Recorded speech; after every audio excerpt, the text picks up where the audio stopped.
কতদিন পর কি মাল ভাঙ্গা গোপালগঞ্জ ফরিদপুর ড্যাঙ্গে আইলাম মাথায় এপিলে আইছে কোনাকুনি ঢুকছে আগে তো হিন্দি আমরা যাতায়াত করতাম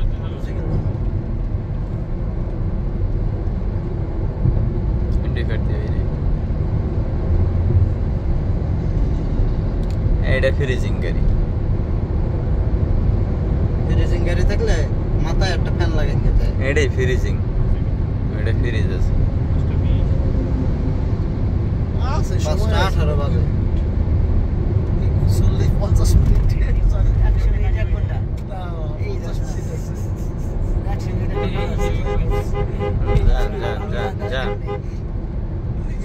ঘন্টা কি একসাথে হয় বুঝছিস না তুই